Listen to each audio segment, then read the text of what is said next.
Bienvenue sur les news de Samir. Aujourd'hui, on va parler bien évidemment du procès de Palmade et Dieu merci, pour ceux qui ne le savent pas, je sors un petit peu d'une petite maladie et c'est pour ça que j'ai la gorge un peu, voilà, bon, même si je vais beaucoup mieux, je suis encore un petit peu malade, j'ai les yeux un peu irrités, etc. Tant mieux parce que sinon, je me connais, je sais que je serais parti en coup de gueule sur coup de gueule, je me serais arraché la voix, je sais que là, je vais devoir me limiter.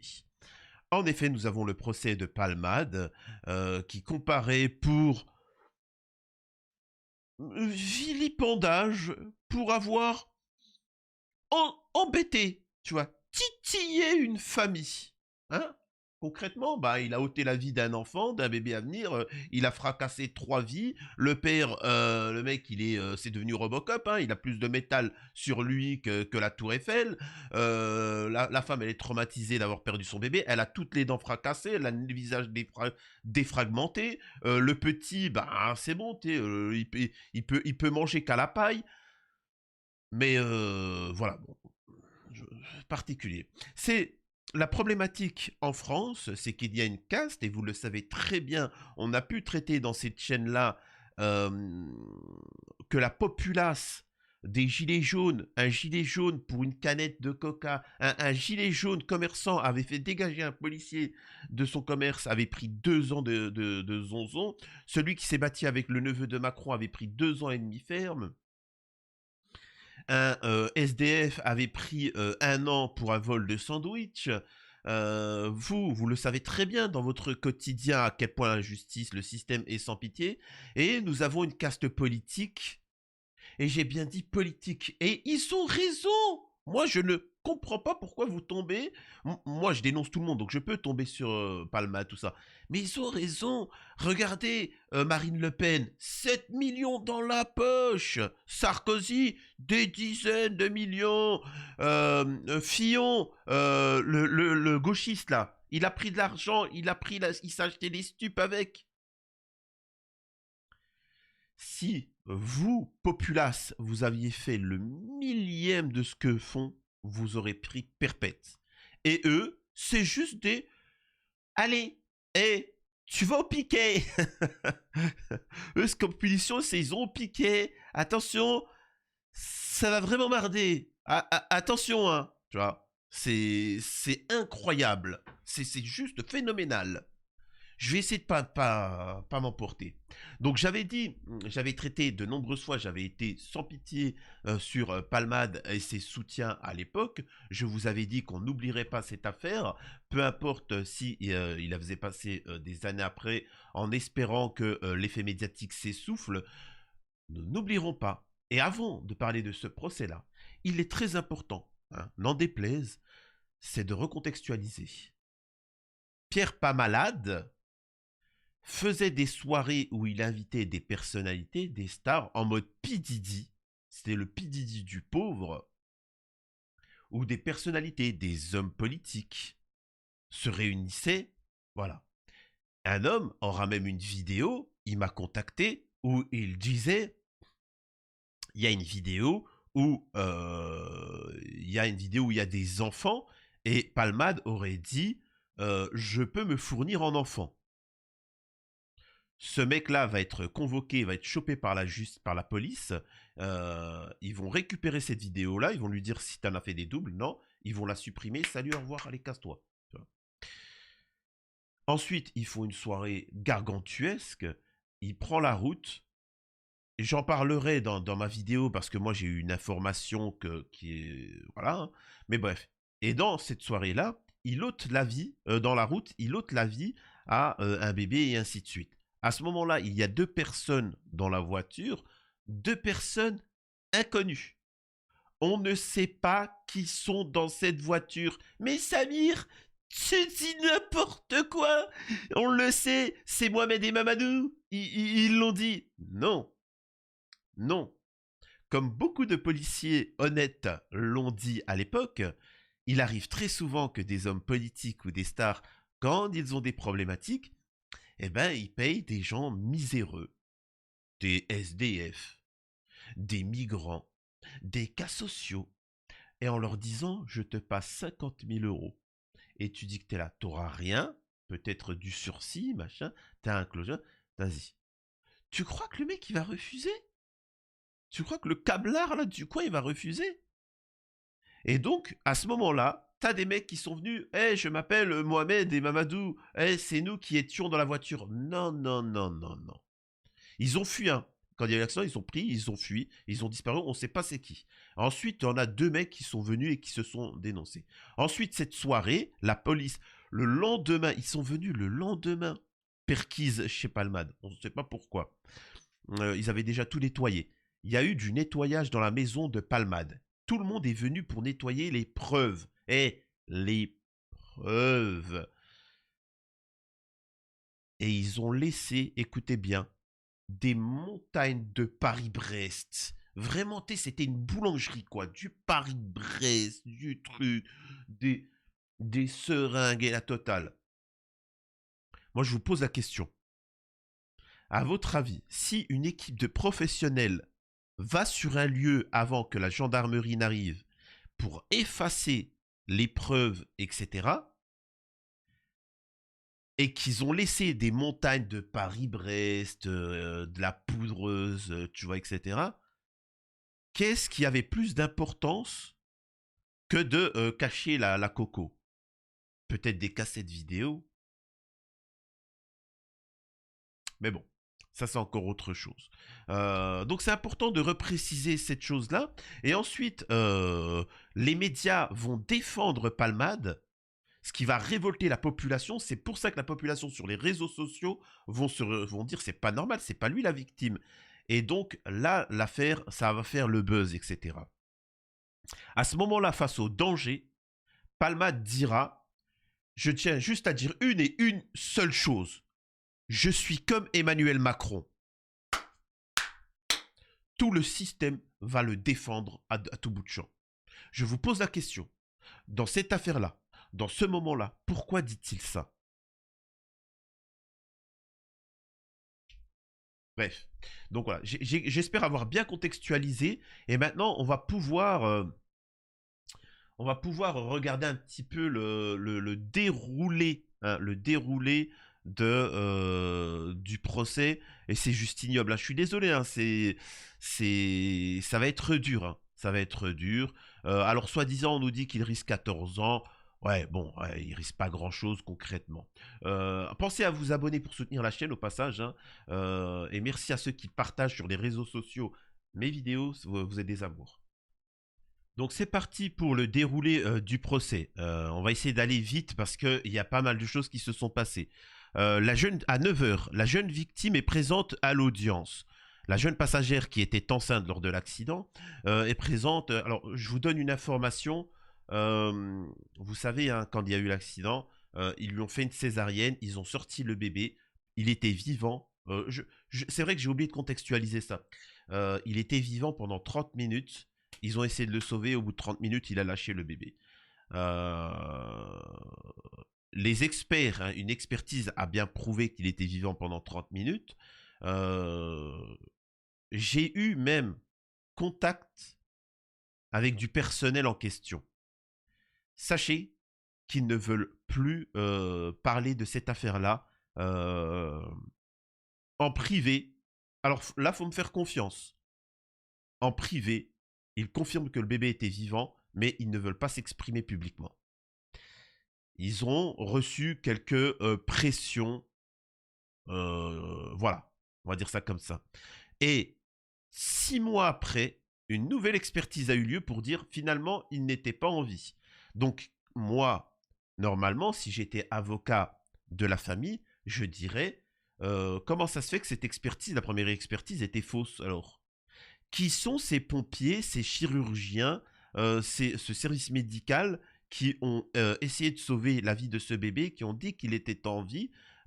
Pourquoi ils n'en parlent pas? Sacré avocat, va. Donc je vais pas faire un autre coup de gueule sur cet avocat-là, mais bon, bref. Pierre Pamalade est présent à l'audience. L'humoriste. Non, non, non, c'est pas l'humoriste. Enfin, je sais pas. Je ne vois. Excusez-moi de vous dire ça. Comment il s'appelle là, l'autre là, le pédo là, pas Michel Fourniret. Dutroux. Dutroux, il est père de famille. Il faut savoir que c'était un bon père de famille, même s'il faisait des dingueries à côté. C'est ça, il y a des gens, parfois, ils sont comme ça. Euh, on disait pas le bon père de famille, et non, le bon boulanger, non. Arrêtez de dire humoriste. Il est entouré de ses avocats, maître Alain Barbiscan, et on s'en fiche. Pierre Palmade s'avance à la barre. Il décline son identité. Là, le procès a démarré. La plupart des parties civiles sont présentes à l'audience. Le président rappelle les faits reprochés à Pierre Palmade. Tout le monde est là, sauf l'enfant gravement blessé dans l'accident, Yüksel. Maître Mourad Batik explique que le procès est une épreuve pour sa cliente. Maître Mourad Batik, avocat de la famille, prend la parole, demande à respecter l'anonymat de sa cliente, la passagère qui a perdu son enfant à naître. Ce procès est une épreuve pour elle. Elle ne souhaite pas être marquée par le sceau de cette audience, ajoute-t-il. Alors, pas de souci, c'est-à-dire qu'il ne faut pas diffuser de photos d'elle. Hein. Là, je ne montrerai aucune photo d'elle. Je vous invite vous aussi à respecter au moins cette chose-là pour elle. Homicide involontaire requalifié en blessure involontaire. Un choix hautement contesté et contestable, fustige Monsieur Batik. Pour l'avocat des victimes, selon les critères de l'OMS, l'enfant de la passagère était viable. Il souligne un dossier complexe. L'avocat rappelle également qu'il existe un lien direct entre l'accident et le décès de l'enfant à naître de la passagère. Il conteste la décision du juge d'instruction de requalifier les faits reprochés d'homicide involontaire et en blessure involontaire. Un choix hautement contesté et contestable. Alors, il faut savoir que cet avocat-là, il est pathétique. Vraiment, il est nul, hein, il est nullissime. Il fallait faire ça avant. C'est pas au pied du mur que tu commences à faire ça. C'est-à-dire que dès qu'ils ont commencé à vouloir te faire boire la sauce, etc., qu'il fallait réagir. Il fallait médiatiser l'affaire. Il fallait, et ça c'est la problématique, c'est que les victimes n'ont pas compris que quand tu as un procès, faut se battre. Il faut se battre, hein, c'est un champ de bataille. Hein. Je vous le dis. Hein. Ils auraient dû faire un scandale, ils auraient dû médiatiser, ils auraient dû voir d'autres victimes, ils auraient dû aller sur les plateaux de télé, ils auraient dû mettre la pression sur la justice d'une certaine manière, pas sur la justice directement, mais sur le fait que il considère que ce n'est pas un bébé dans le ventre, n'est pas un être humain. Quand même fou, quoi. C'est... On est dans une société où la vie animale a plus d'importance que la vie humaine. Bref. L'avocat demande la comparution volontaire de Pierre Palmade pour homicide involontaire. Dans les déclarations de Pierre Palmade lors de l'enquête, j'ai vu beaucoup d'empathie, souligne Maître Batik, avocat des parties civiles. Il a conscience que ses choix, ses actes ont conduit au décès de l'enfant à naître de la passagère. Attends, mais il est de l'avocat de qui? Attendez, excusez-moi, je suis un peu perdu là. Si ses déclarations étaient sincères, il acceptera de comparaître volontairement pour homicide involontaire. Ah, d'accord, ok. Pour homicide involontaire, explique l'avocat, qui démontre que la procédure le permet. Maître Batik dénonce une jurisprudence absurde de la Cour de cassation. Voilà. Donc, effectivement, Pierre Palmade a expliqué qu'il sait qu'il a ôté la vie à ce bébé. Et donc, ben vas-y. Tu vas comparaître devant la justice de toi-même pour répondre à ça. Vu que le procureur, il dit que c'est pas ça. Vas-y, prouve que tu considères ceci. Alors, ce qu'il faut savoir, c'est que Pierre Palmade, je vous le dis, il s'en fout totalement. D'ailleurs, il voulait, selon certaines sources, il voulait sauter la vie. Hein, c'est tout. C'est volontairement qu'il a fait le geste de foncer sur une voiture, etc. Il n'avait pas pour but de fracasser les gens devant. Lui, c'est je voulais me flinguer. Voilà. Le problème, c'est qu'il y a des moyens plus simples de se flinguer. Bref.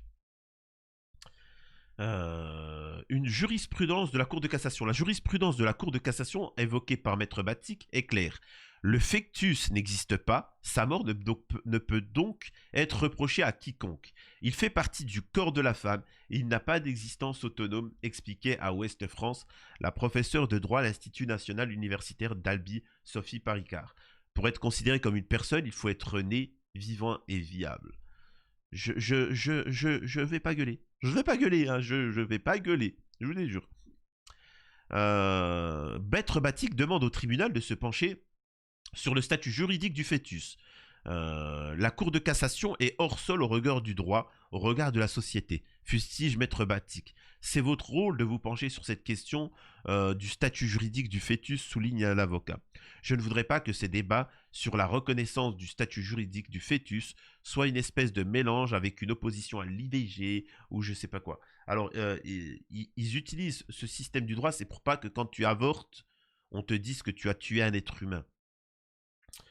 Ça, c'est un autre débat. Alors j'ai un positionnement là-dessus, mais c'est un autre débat parce que là, on parle pas d'un fœtus de 2 semaines. Là, on parle quand même que le bébé, il devait naître dans quelques jours, quoi. Enfin, je sais pas, vous avez eu des enfants ou pas? Enfin, je sais pas, moi, ma fille, quand, enfin, c'est dès la naissance qu'elle était c'est-à-dire que de la naissance, dès qu'on a appris que mon ex était enceinte, c'était la fête, c'était la folie, c'était le machin.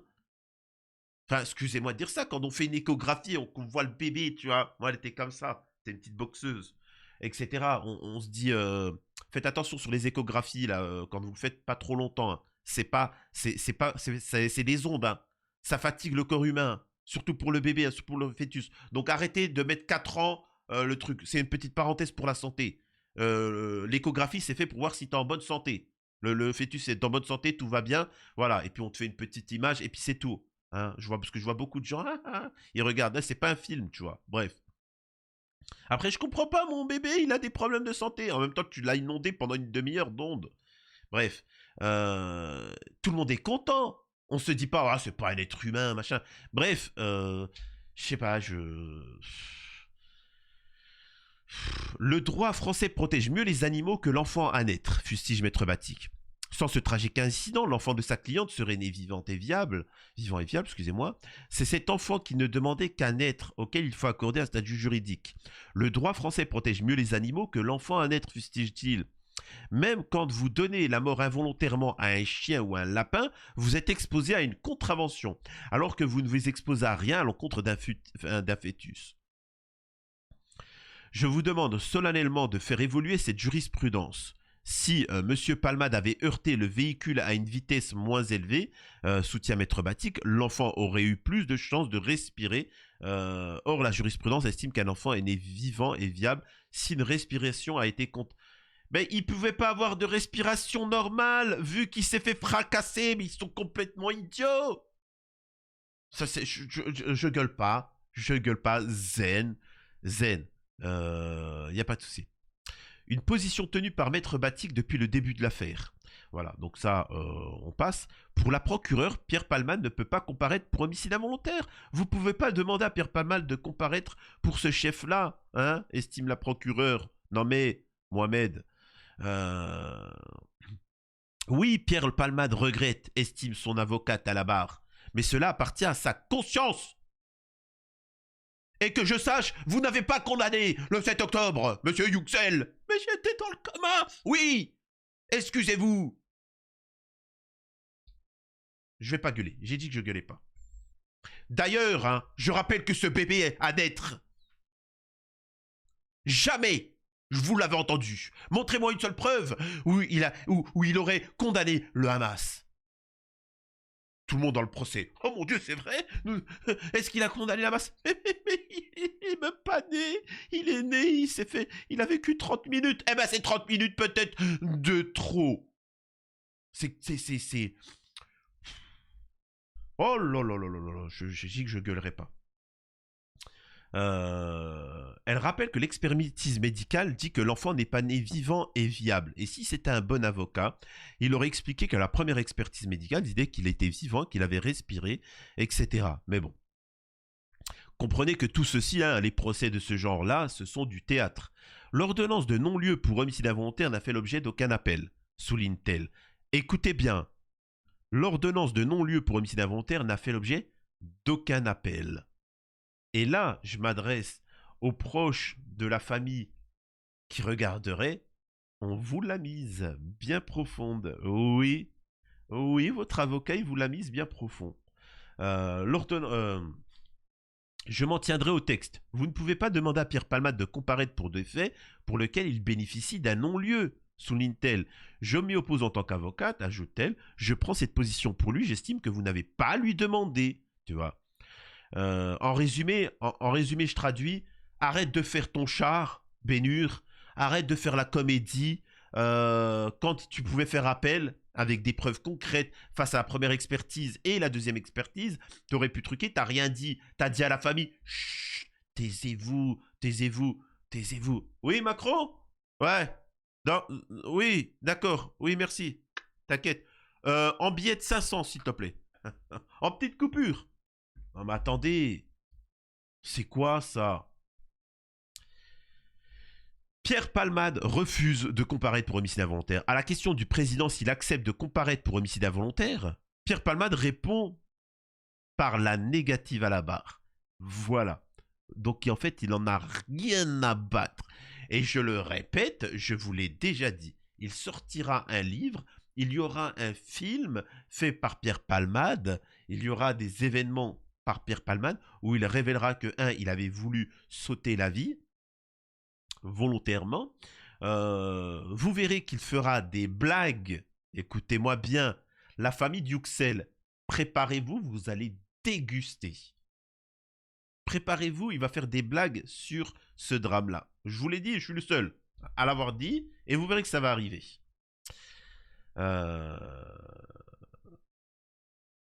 Alors, les photos des dégâts sur les 3 voitures sont projetées. Le président rappelle les circonstances de l'accident survenu le vendredi 10 février sur la départementale 372 au niveau de la commune de Villiers-en-Bière, Seine-et-Marne. Des photos des véhicules accidentés sont projetées en salle d'audience. Les dégâts sur les 3 voitures, celles de Palmade, de la famille de Yuxel, etc., celles d'un autre conducteur, également partie civile, sont très impressionnantes. Yuxel Yakout s'approche de la barre. Yuxel, qui a souffert de multiples lésions et de fractures, s'approche à la barre. Il a un bras en écharpe et marche avec difficulté. Il est accompagné par une interprète en langue turque. C'est très important quand vous ne maîtrisez pas une langue parfaitement de prendre un interprète. Parce que sinon, vous n'allez pas vous exprimer tout comme ce que voilà, bref. Yuxel ne se souvient toujours pas de l'accident.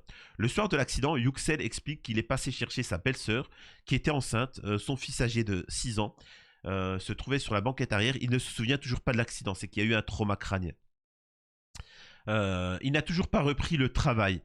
Yuxel explique qu'il a toujours des douleurs, alors que tu les auras toute ta vie. Hein. Avant l'accident, il travaillait dans le bâtiment, il est dans l'incapacité de reprendre le travail pour le moment. Non mais il faut lui dire que c'est fini à vie. Hein. À vie. Hein. Son fils âgé de 6 ans au moment de l'accident marche mais a des difficultés à parler. Selon son père, il a redoublé une classe.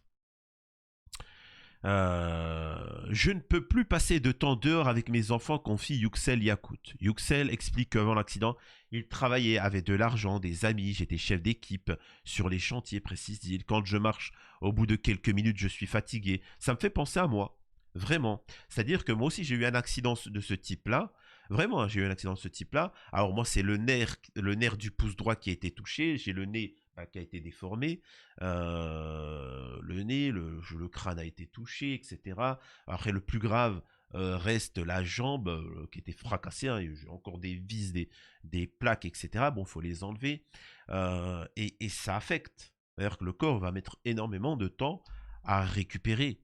Hein. C'est pas quelque chose... Alors moi, le péroné, c'est-à-dire qu'ils ils ont sauvé le tibia, le péroné... c'est fini, il est explosé.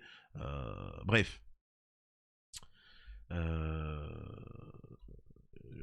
Pendant les week-ends, je passais du temps avec ma famille, mes amis, je jouais au foot avec mes enfants. Aujourd'hui, je ne peux plus faire ce genre de choses. Je ne peux plus passer de temps dehors avec mes enfants, raconte-t-il. Il dit qu'il ne sait pas s'il pourra retrouver sa vie d'enfant.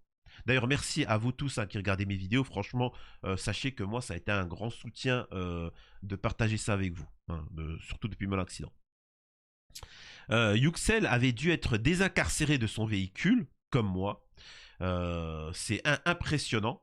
C'est impressionnant, hein, je vous assure que vous avez les pompiers qui te sortent une... Alors c'est un truc de malade, hein, je vous jure, qu'ils te sortent un ciseau, mais un ciseau de la taille de tu sais, le truc, il fait 4... Enfin, je sais pas, tu sais, c'est un truc de... C'est un ciseau, machin, et qui te coupe la voiture en deux. C'est un truc de malade. Bon, moi, j'étais en train de m'étouffer avec le sang. Tu vois, le sang, il coulait à flot sur la gorge. J'étais en train de m'étouffer. Et ils ont coupé la voiture en deux. Il restait plus que la structure de base. Ensuite, ils m'ont soulevé à peu près une dizaine, etc. Donc c'est assez, vraiment, c'est impressionnant. Franchement, cette machine, c'est un truc de fou. Bref, on va plus vite, hein. Euh, son ITT prévisible était évalué après l'accident à 90 jours en raison de ses nombreuses blessures. Yakout explique comment sa vie a changé après l'accident. Quand je suis sorti du coma, je ne me souvenais pas de l'accident, raconte-t-il. Au fur et à mesure, je me suis rendu compte de la situation. Depuis l'accident, son épouse doit s'occuper de lui et de leurs enfants. Je sais que c'est fatigant pour elle, regrette-t-il. Yakout explique qu'il s'énerve plus facilement qu'avant. C'est lié au trauma, ça. Son avenir professionnel lui semble incertain. J'essaie de ne pas trop y passer, explique-t-il à la barre. Je n'arrive pas à porter mon enfant. Je sais que je vais plus pouvoir faire mes activités avec mes enfants. C'est très difficile pour moi, souligne-t-il. Euh... Yuxel exprime sa confiance dans la justice. Je fais confiance à la justice. Je sais que vous allez faire le nécessaire. Oh, bah dis donc. Ah là là. La jeune passagère qui a perdu son enfant à naître va témoigner. Âgée de 27 ans au moment des faits, la belle-sœur de Yuxel Yakout était sur le siège passager au moment de l'accident.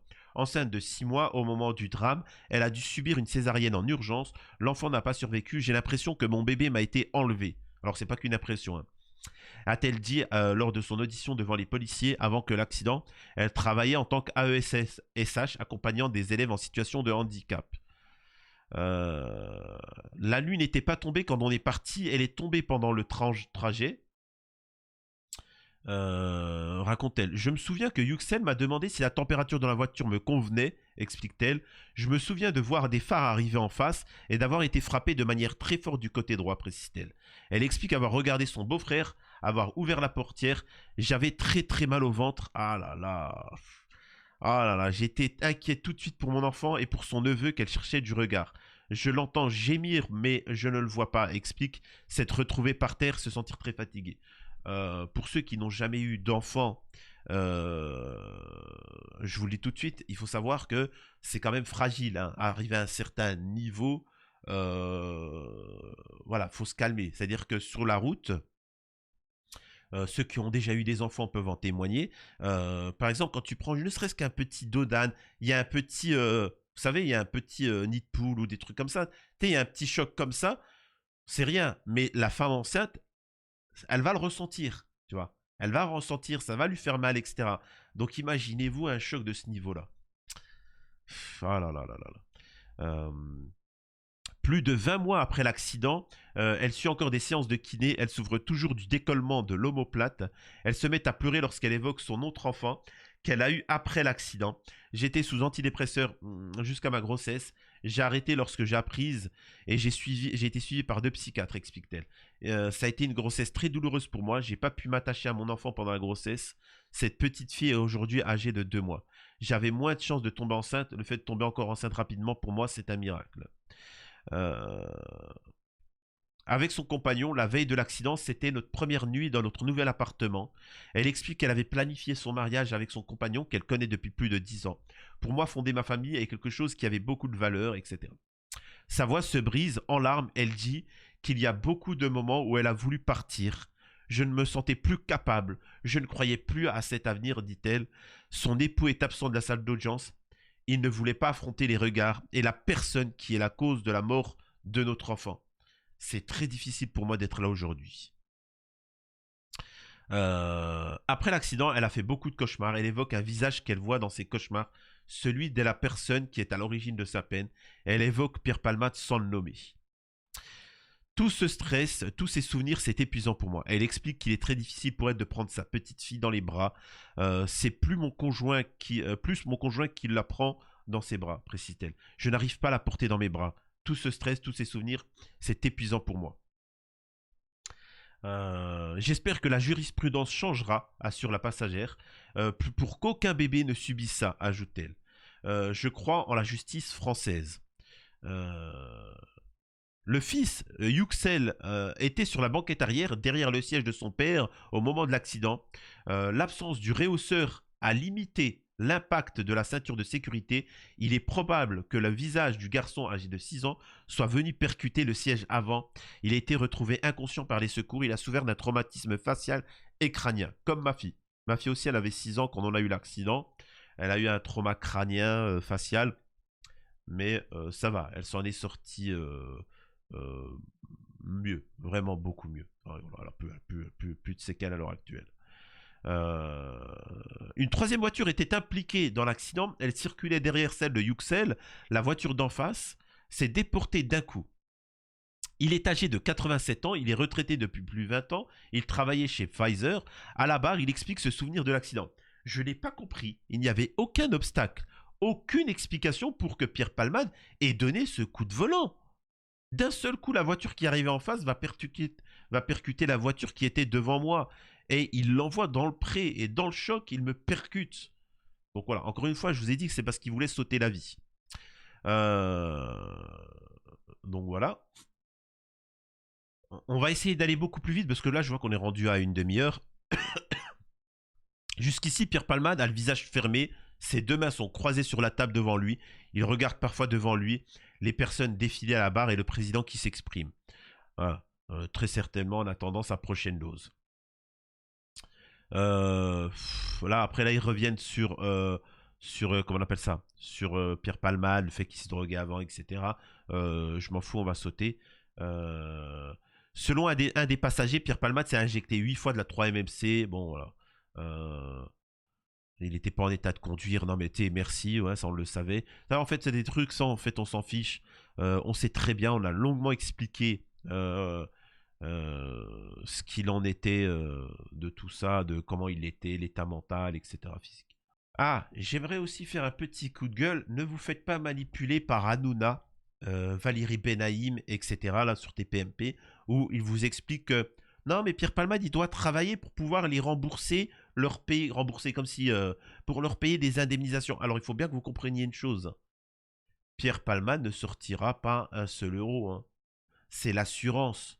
L'assurance va s'occuper de dédommager les victimes. Ce n'est pas l'individu, c'est pas vous qui allez payer, c'est votre assurance. Donc arrêtez de dire que Pierre Palmade va payer quoi que ce soit, il faut le laisser travailler. Ça, on essaie de vous convaincre pourquoi on devrait arrêter d'embêter Pierre Palmade. Non mais attendez. Le président rappelle les addictions de Palmade et les regrets qu'il a exprimés aux enquêteurs. Il a notamment confié aux policiers acheter des kits stériles afin de se piquer. J'ai tué un bébé et le mot qui me vient, c'est que je me sens comme un meurtrier. Ben vas-y, fais-toi juger pour ça alors. Hein? Incroyable. Palmade explique se sentir apte à conduire le soir de l'accident. Donc, encore une fois, on voit qu'il n'a pas conscience des choses et qu'il va renouveler ces choses-là. Face aux enquêteurs, il explique sa rechute en juin 2023, où la justice va le laisser, ne va pas le condamner, le mettre en quoi que ce soit, parce que je rappelle qu'il était pas malade, enfin qu'il était malade. Tout de suite après, on le retrouvera en boîte de nuit, avec des stupes et des tout, la totale. Et ça ne fera pas polémique plus que ça. Quelle folie. Pierre Palmade se tourne vers les parties civiles et leur demande pardon. Aujourd'hui, je suis juste terrassé de voir en vrai les victimes, dit Pierre Palmade à la barre. Je suis éprouvé, je voudrais leur demander pardon, je voudrais me retourner pour leur demander pardon, ajoute-t-il. Oh, abstiens-toi. Abstiens-toi, franchement. Il explique son addiction à ces produits-là. Ça m'intéresse pas. Parce que là, c'est la victimisation. Il explique en détail la journée de l'accident, pareil, ça on connaît. Je suppose que je me suis évanoui de fatigue, d'épuisement, assure Pierre Palmade. Assure au juge que les stupes ont altéré son jugement. Vous ne savez vraiment pas ce qui a pu se passer, lui demande le président. Vous n'avez vraiment aucun souvenir. Les soirées de ce type-là se terminent souvent en s'évanouissant, ajoute-t-il. Je suppose que je me suis évanoui de fatigue et d'épuisement, etc. Je me défends de rien. Je suis quelqu'un qui est prudent en voiture normalement, même si ça va faire sourire les gens. Explique Pierre Palmade. Eh, Elle était bonne celle-là, elle était bonne, hein. Avouez. Eh. Non, mais là, on n'est pas là pour rigoler, hein, Palmade. Hein. On n'est pas pour rigoler. Ah non, mais c'est bon. Oh, eh, c'était pour détendre l'atmosphère. Eh, il n'y a pas mort d'homme. Il n'y a pas mort d'homme. Eh, Yuxel. Incroyable. Mais vas-y, il n'y a pas de souci. Il n'y a pas de souci. Ah là là. Ça, incroyable. C'est... Euh, Alors là, je vais passer ces sujets-là. Ensuite, voilà, il va expliquer la coco, hein, les Paris-Brest, c'est un médicament puis un poison. Non, ce n'est pas un médicament. La coco, ce n'est pas un médicament. Sous forme thérapeutique, oui, mais codéine, etc., qu'on utilise dans le truc médical, mais la coco telle qu'elle est, c'est juste un poison, point barre. Donc voilà, donc là, victimisation, j'étais décomplexé d'être homo, hein, c'est grâce à ça, tu vois, incroyable. Euh, c'est, voilà, encore une fois, euh, il se victimise comme une merde, quoi. Je ne suis pas fan de voitures, de bolides, je ne conduirai plus jamais de ma vie, assure Pierre Palmade. Assure alors que Maître Batik lui demande s'il comprend que les parties civiles n'acceptent pas ses excuses. Il répond: je leur demanderai pardon toute ma vie. J'ai toujours ce bébé sur la conscience. Maître Batik demande à Pierre Palmade s'il comprend la déception des parties civiles sur le fait que l'homicide involontaire n'ait pas été retenu. La question de départ est un souci juridique. J'aurai toujours ce bébé sur la conscience, répond le prévenu. Donc ça, on s'en fiche. Retour sur la descente aux enfers de Pierre Palmade. La personnalité de Palmade épluchée. On nous montre un petit peu qui il est. La sœur de Palmade va être auditionnée. On se demande pourquoi. J'ai pu constater le désastre des addictions. Et en fait, ça va être un peu comme l'affaire Pellico. C'est-à-dire qu'on a un homme qui truque sa femme et qui bip, et t'as 50 personnes qui abusent d'elle. Et on décide de s'attaquer aux hommes, à l'avocate, aux trucs, à tout le monde, sauf aux mecs. Donc là, on est en train de dire que les responsables, c'est la coco. Hein, c'est les Paris-Brest. Bah, je sais pas, moi personnellement, j'en prends pas, tu vois. J'en prends pas et j'ai pas fait de mal aux autres. C'est aussi simple que ça. Enfin, quand même. Je crois vraiment qu'il va faire ce qu'il faut. Hélène explique avoir aidé son frère après l'accident. Je suis resté à ses côtés. Il se soigne, je crois vraiment qu'il va faire ce qu'il faut. Pour preuve, quelques semaines après, il est tout de suite reparti en boîte de nuit. Dès qu'on l'a libéré, il est sorti de l'hôpital, il est parti en boîte de nuit, reprendre des stupes et ainsi de suite. Non mais attendez. Ensuite, il y a un expert, un médiateur santé, etc., pour dire que Pierre Palmade suit un groupe des alcoolos anonymes, des trucs comme ça, et que depuis, il va beaucoup mieux, il a compris que prendre des stupes, c'était mal. Ça, c'est les avocats qui lui ont dit de faire ça. C'est pour qu'à la cour, on te dise qu'il va sur un chemin beaucoup plus droit, et que c'est pour ça qu'il ne faut surtout pas couper cette remise en question, etc., et qu'il ne faut surtout pas le condamner. Hein. C'est une maladie addictive. Hein. C'est une maladie. Alors, j'avais fait des études de médecine avant un empêchement, etc. Maladie, je connais le diabète, hein, je connais certaines maladies auto-immunes, je connais la grippe, hein, je connais des choses comme ça. Maintenant, tu vois, la pédo, c'est pas une maladie, hein, la pédo. Hein. Ôter la vie à des gens, ce n'est pas une maladie. Hein. Enfin, si c'en est une, ben j'aimerais bien, moi, proposer mon remède. Hein. C'est-à-dire qu'il n'y a pas de souci. Et il y a un remède face à ça. Bref. L'avocat des parties civiles questionne la dictologue. Quand une personne consomme des stupes à outrance, au moment où elle prend la décision d'en consommer, est-ce qu'elle a conscience de ce qui va se passer derrière? Oui, elle en a conscience, mais elle se dit que cette fois, ça va passer. Donc elle est consciente des trucs, donc voilà, c'est tout. Euh, Avec l'accident, j'avais perdu goût à la vie. Pierre Palmade est de retour à la barre. Le prévenu souhaite parler d'aujourd'hui. Avec l'accident, j'avais perdu goût à la vie. Aujourd'hui, je retrouve le plaisir simple de l'amitié, de la famille, et de se réveiller ensemble et d'écrire. Tu vois? Encore une fois, il nous prépare. Il nous prépare. Il est en train de vous le dire, là, qu'il prépare du sale. On saute, hein. On saute pour arriver au bout. La procureure requiert une peine de 5 ans, dont 3 ans avec sursis, avec obligation de soins et d'indemniser les parties civiles et sans mandat de dépôt. Donc voilà. Donc au final, il ne fera pas de zonzon. Bon, bah voilà, vous avez la réponse. Hein. Euh, il ne fera pas de zonzon. Il aura que du sursis. Je vous l'avais dit, hein. Je vous l'avais dit ou pas qu'il ferait que 3 ans avec sursis. Alors là, c'est 5 ans. Vous verrez que il n'aura pas à faire ça. Il sera dans un centre de soins qui sera considéré comme de la tôle. Il ne fera pas de tôle. Voilà. Bon, allez, circulez. Et là, maintenant, je m'adresse à la famille de... À vous, si à un moment ça devait arriver, ne prenez pas ces avocats qui sont là pour la fame. Il faut médiatiser, il faut parler, il faut être collectif. Il y en a plein qui ont vécu ce drame-là. Et il faut mettre pression sur ces choses-là. N'attendez pas que derrière, ces gens-là étouffent l'affaire d'une certaine manière. C'est juste dégueulasse. Mais bon.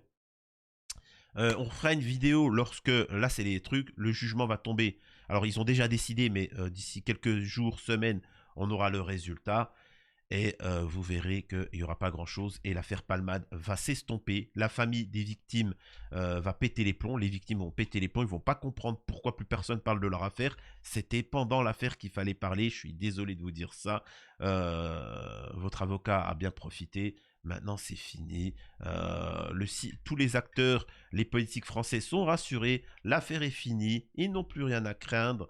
Et voilà. C'est terrible. J'espère ne pas avoir gueulé parce que je suis un peu malade. Mais bon, c'était les news de Samir. À la prochaine.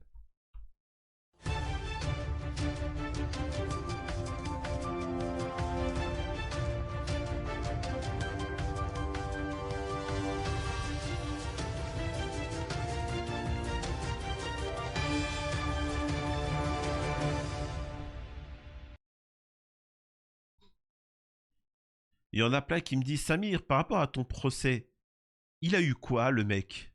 Je sais pas. Mais il a eu lieu, oui.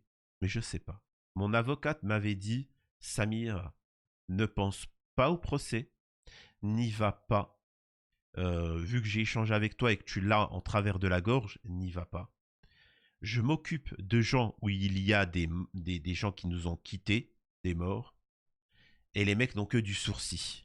Et souvent, avec une petite malice dans le regard et un petit sourire en coin. Quand t'es la victime et que t'es là, et que tu vois ça, tu pètes les plombs. Donc n'y va pas. C'est pas toi où tu as envie qui va être truqué. Donc en fait, c'est comme ça. Oui, il y a un permis de tuer en France. Sur la route.